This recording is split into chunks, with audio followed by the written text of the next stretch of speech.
Welcome to the British History Podcast wrap-up show. I'm Benjo.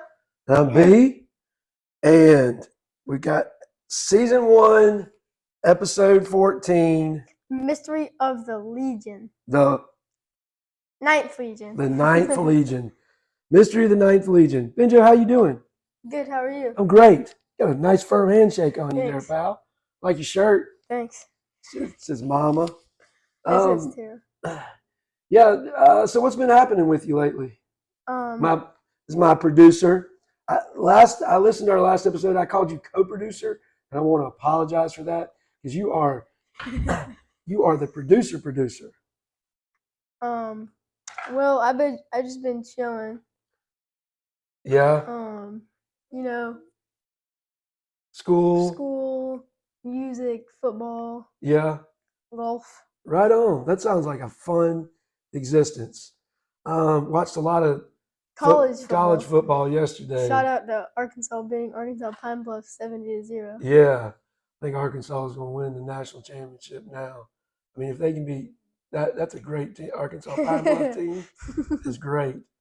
Arkansas looked like one of the Roman legions compared to Arkansas Pine Bluff the other day. But Benja, let's just go straight into it. We'll do our little small talk as it comes up. Yeah. So this episode, Benjo, is really kind of divided in two. First, with like a historical recap, really from about 84 to when things get a little muddy. Basically, there's little known about Britain between the years of 85 and 118. Of course, we're talking about AD. Okay. Yeah. It just feels weird to say in 85, you know. Like when you say 85, you probably think of 1985, right? Right. Yeah. 1900 years later. But anyway, in this time period, we're in 84 now. Most of Britain is in Roman hands, except for a part of the Northwest. And our favorite guy to pronounce, Agricola. Agricola.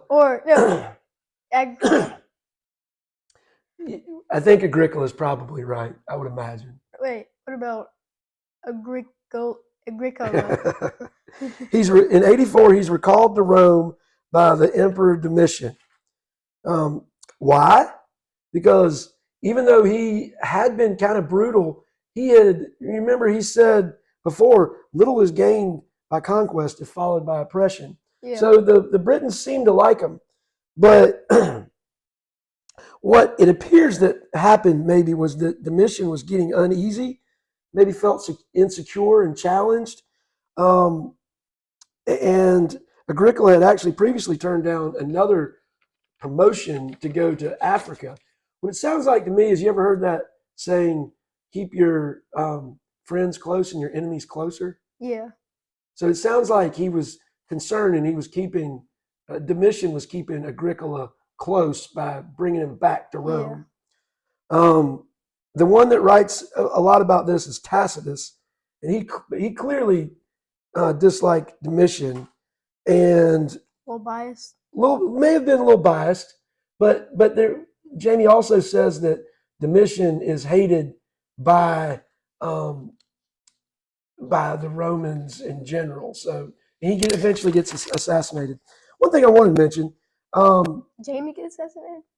No, Jamie doesn't get assassinated. But the whole episode starts off with this discussion of membership, signing up for membership, helping Jamie to afford being able to access more historical sources.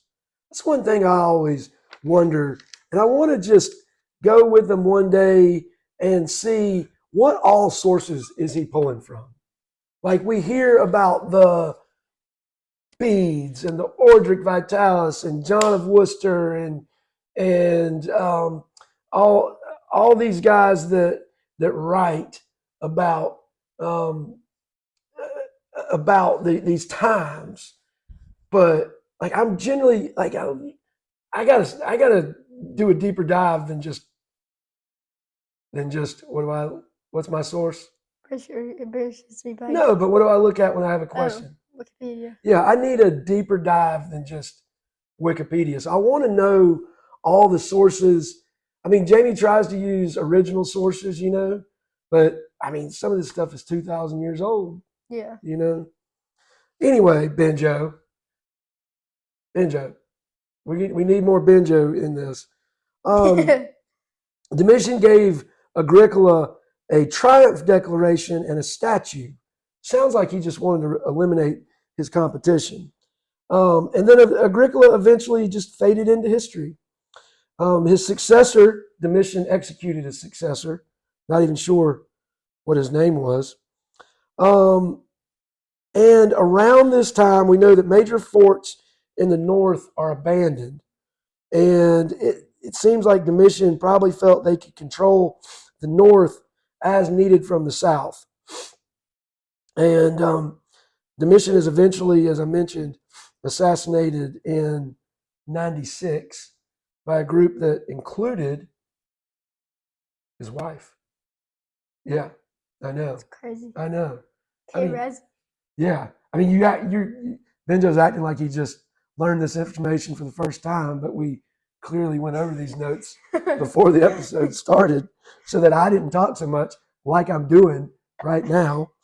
So anyway, powers gradually moved to be consolidated in the South. Its typical Roman stuff was built as propaganda in the South, like the Roman baths and the luxury items, the heating and the togas, and Roman forts were upgraded to stone, basically saying, look, if you behave and you fall in line with us, look what you can have. If you don't, we're going to beat you down. You know what I mean? Yeah. But there's kind of this sense that it slowly moved south and they abandoned the north just because they felt like it had it under control. I'm left with the sense that the north in Scotland was just too wild and it was too much of a frontier that Rome couldn't handle it.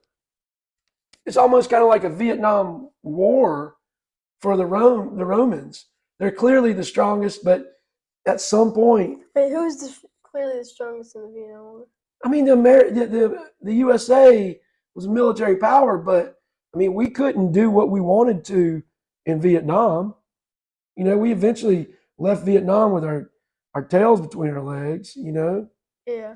And it sounds to me like that's what happened in Scotland, and I think that's a little foreshadowing to a series of two walls that get built there. All right, we're going to talk about that. So anyway, after Domitian dies, Nerva becomes emperor. He's old and moderate. He's during this period of 5 good emperors, which was good for Rome, not necessarily good for Britain, though. Then came Trajan.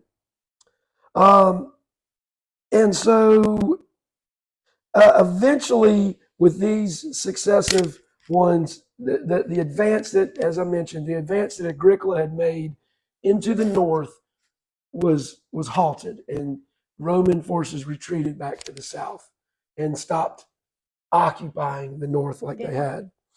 So, and we get to this point, Jamie starts talking about some movies. And I am really interested in good movie depictions of this time. I want to see a good movie depiction of Roman era Britain, and I'm a kind of a medievalist. So what did we watch last night? We got like halfway through Braveheart. Yeah, I think you might have gotten a third of the way through. I got halfway through. You fell asleep early. I didn't even fall asleep. Okay, sure. We'll see what he remembers in Braveheart. Great movie. Besides the few times we had to tell you to close your eyes. But he talks about some movies that are talking about the title of this episode, The Mystery of the Ninth Legion. What happened to the Ninth Legion? Legions were there, and then at some point, the Ninth Legion and the 22nd Legion just weren't there anymore. So he talks about two movies. 3 theories. No, there's like 7 theories. Oh. I'll get to it. Hold on.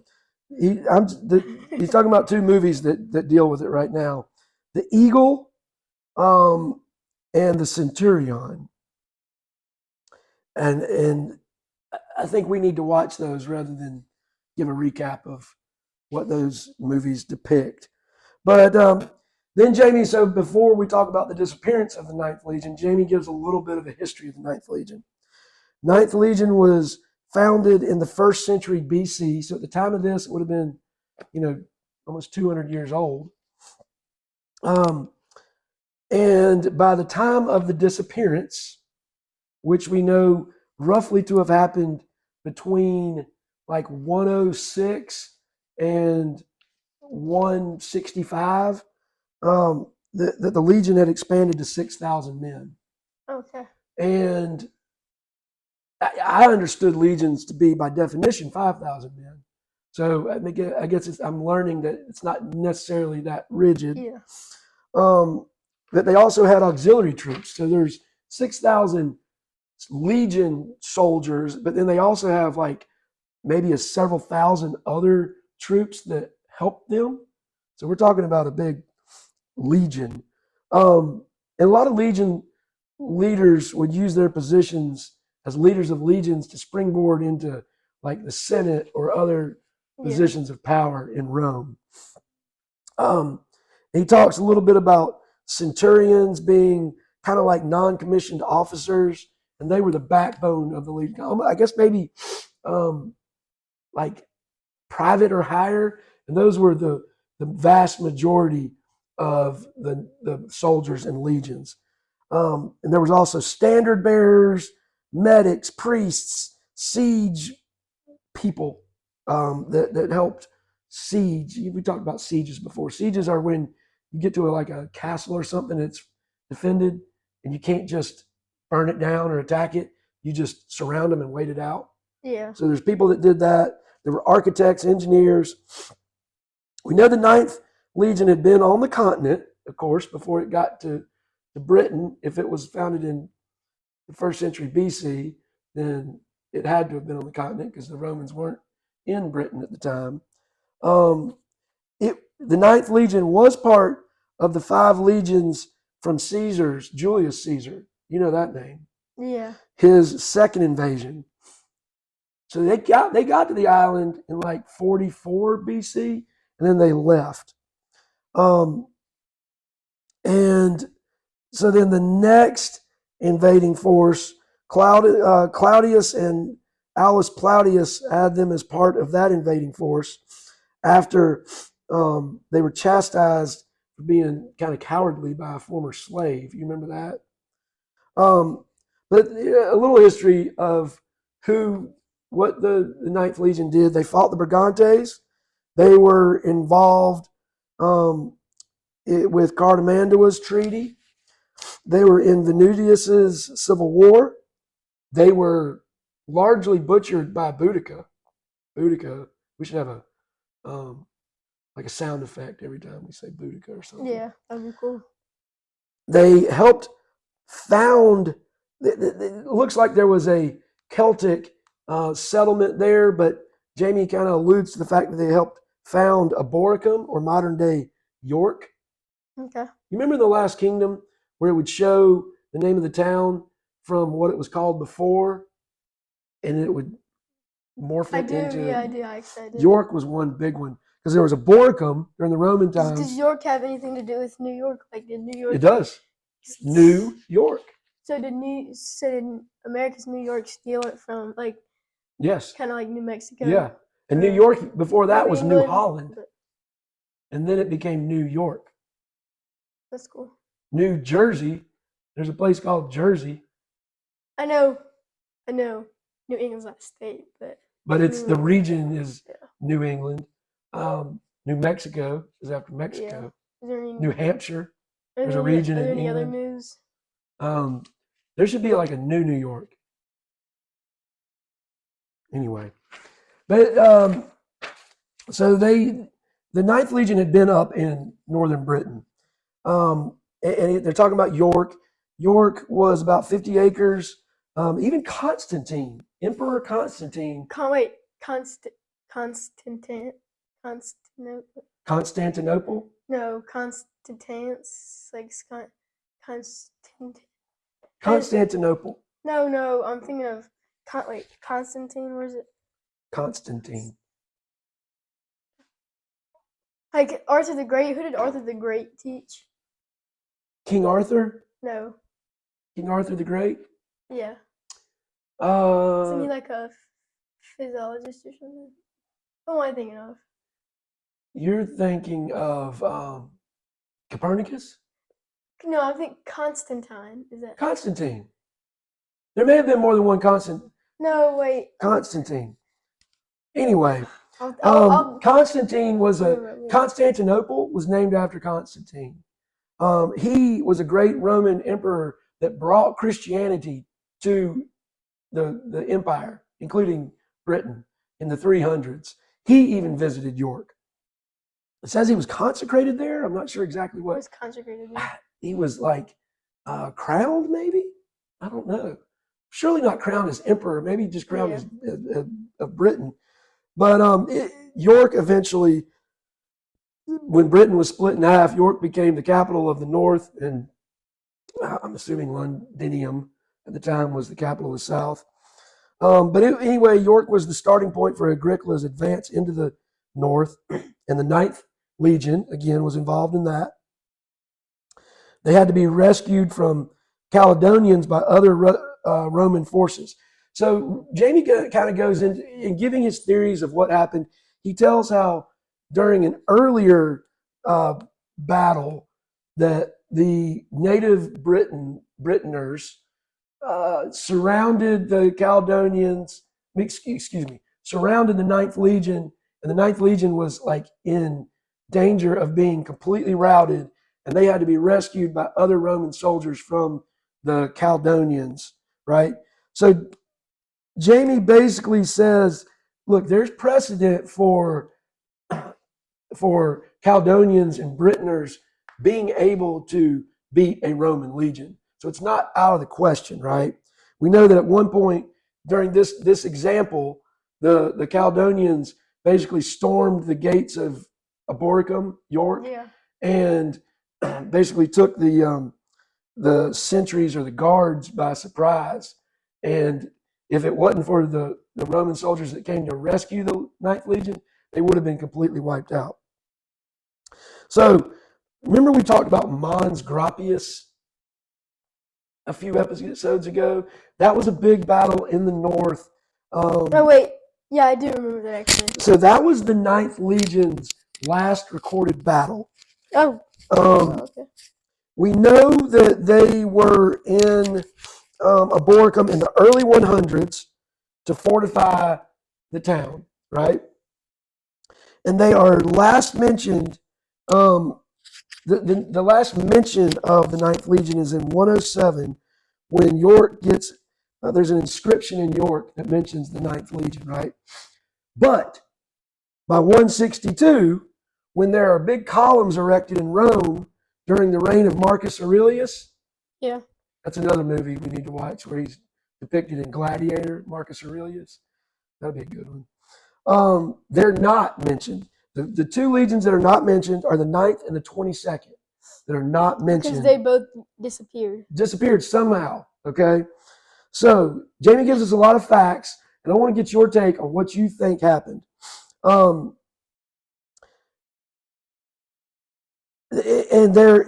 really the walls I mentioned that were built around this time, there is only really kind of a passing mention. There's Hadrian's Wall that was built by Hadrian, and Antonine Wall that was built by Antonine. And there's only, looks like there's only a passing inscription about the 9th on a gate. Typically they would have been recorded along with all the other legions.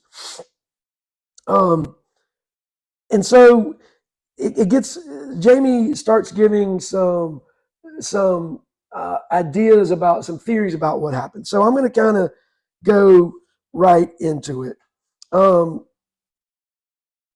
The first theory, and I'll give you some facts. The first theory was that the Ninth Legion, well, before I do that, we do also know that a few of the Ninth Legion leaders were alive after the year 119. Okay? Okay. In 119, there was a big uprising in a major rebellion, and it sounds like that was in the north. And the Emperor Hadrian, Roman Emperor Hadrian, visited Britain because of this, or in response to this major rebellion. And he brought with him the Sixth Legion.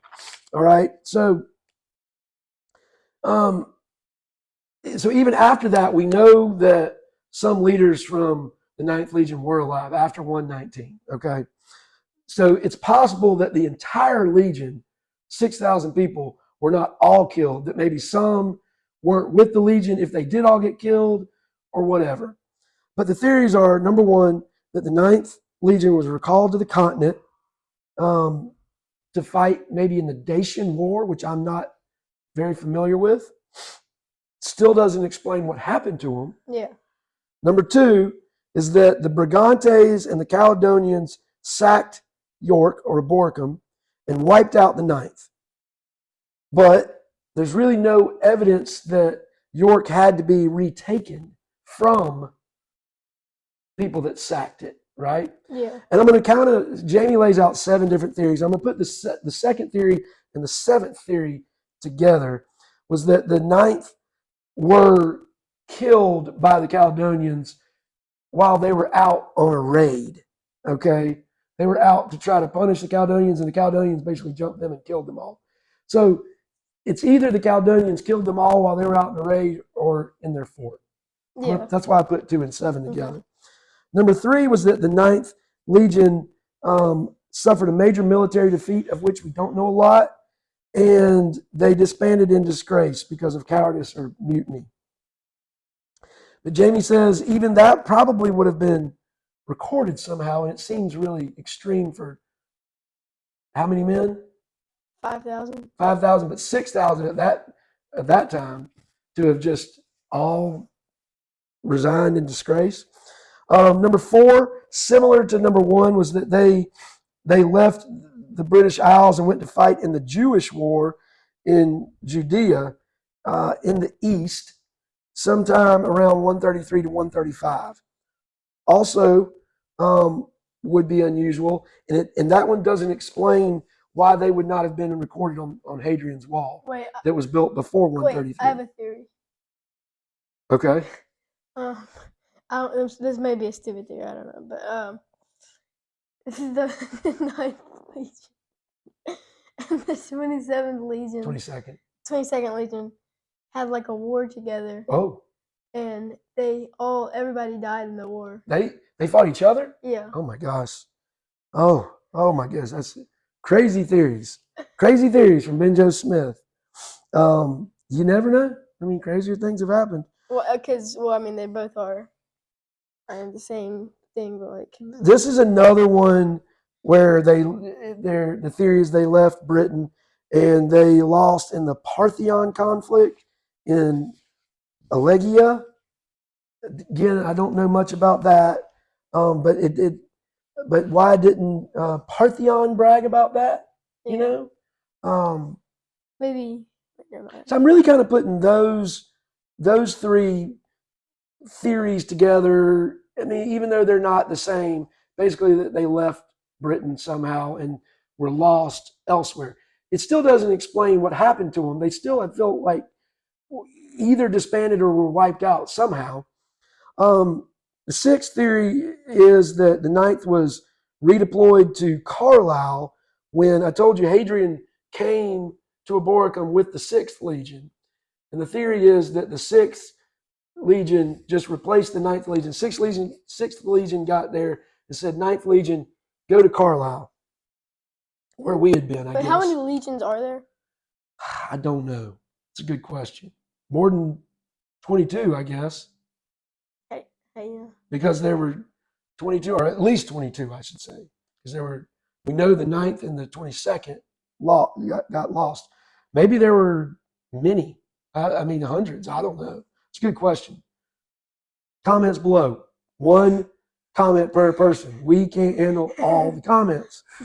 But it sounds like even if they'd been redeployed to Carlisle, that Carlisle was too small for an entire legion. So maybe the 6th didn't come from Carlisle. But anyway, I don't know why there's a theory that they got redeployed to Carlisle, but they say the fortress at Carlisle would have been too small for the entire 9th Legion.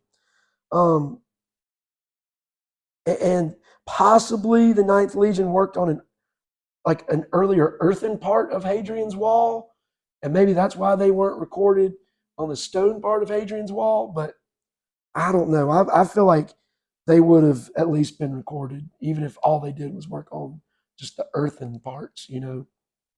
We're going to go visit Hadrian's Wall one day. Okay. Pinky swear. All right. So, anyway, Benjo, what are your theories about what happened to the 9th Legion, besides the crazy theory that the 9th and the 22nd got in a fight? So, at some point... Wait, I have a theory. Well, you just asked me for my theories and then we moved on. I'm sorry. Go ahead. Whoever was writing down the chronicle. Who was writing in the chronicle? Tacitus. And this wasn't the Anglo-Saxon chronicle. This was like Roman history. Okay. Well, whoever was recording or whatever, didn't like the 9th and 22nd Legion and just didn't want to write them in. Yeah, but I think that the Tacitus, I mean, even Tacitus wrote a lot about what we're talking about, but we're talking about a span of like 60 years. So Tacitus may have been dead by 165. So why are they not recorded on the columns? Maybe everybody hated them. Maybe they did. I don't know. But there is a letter that writes about the night that says so many troops were lost in battle with the Britons and the Jews. Okay? So I'm going to give my theory. Okay. Is that, yes, the 22nd Legion was lost completely in a battle to the Jews, and the 9th Legion was lost completely in a battle with the Caledonians. Not in York, but that the 9th Legion had gone out on a raid, and somehow the Caledonians mustered enough troops to wipe out the entire 9th Legion. That's reading between the lines. It sounds like they probably would have been embarrassed a lot to write a lot about their defeats to people that they considered, rough people, like non-organized, non-civilized people. And so, yeah. They would have been embarrassed to lose to a force that they felt was inferior to them. That's what it looks like to me, is that the 9th was wiped out sometime during that rebellion of around 119. And Hadrian came up there, and in fact, this is just B's opinion, is that is one of the reasons why Hadrian's Wall was built. It's a strong theory. Yeah. I mean, I think if you asked Jamie, forced him to bet money on one of those theories, I think he would agree with me, but I don't know. But I don't know. Well, I want to watch these movies that he mentioned. We looked up Braveheart last night for one of the best medieval movies, and of course, Braveheart's a great movie. But I want to get Jamie's thoughts on best movies from Roman era, Anglo-Saxon era, Norman era, late medieval era. Yeah. We're gonna watch some, and you're gonna be a little movie critic, do some movie rating. All right. Okay. Maybe we'll watch The Eagle and the Centurion before our next one, and you can. But so you heard my theory. What is your theory about what happened to the 9th Legion? I already told you. I know, but you just made that of all the 9th and the 22nd. Let's assume if they didn't fight each other and everybody died. What? I said everybody everybody hated them. So they still existed? But just nobody wrote about them? Yeah, because they didn't like I mean, I think even if everybody hated them, they still would have existed. But I don't know. It does raise some questions. Like, okay, let's say everybody in the Ninth Legion was killed. Well, wouldn't they just replace the Legion with more troops? Wouldn't they just send 5,000 more troops over to be the new Ninth Legion? Wait, I have another theory. What? The 9th and 22nd Legion teamed up. Wait, don't laugh at this. This is going to be like a Harlem Globetrotters on Gilligan's Island type crazy and theory. They went to go, and they traded sides, and they went to go, like, be on the Roman side, right? They are Romans. I mean, not on the Roman side, the Britain side. And whoever the Chronicle was too ashamed of them to write them in. That's interesting. An entire legion just defects into the wilderness, kind of like the lost colony of Roanoke, you know. Oh, you don't like my theory? I think it's a very interesting theory. Okay, let's say that that actually could be not a bad theory. Let's say that didn't happen. What do you think happened? I agree with your theory. You do? Yes, I win. I got to agree with my theory. I didn't coerce him at all. Anyway, Benjo, well, it's been a pleasure. We're going to watch and find out what happened to the Ninth Legion. And you just keep on keeping on. Subscribe right here. Just press that button. It's right here. Thanks for watching. We've been the British History Podcast Wrap-Up Show. I've been Benjo. I've been B. See you next time. Out from beautiful Lake Greenwood, South Carolina. We didn't even mention our special location. We don't have our map of Britain yet, but we're at a beautiful Lake Greenwood, South Carolina. Complete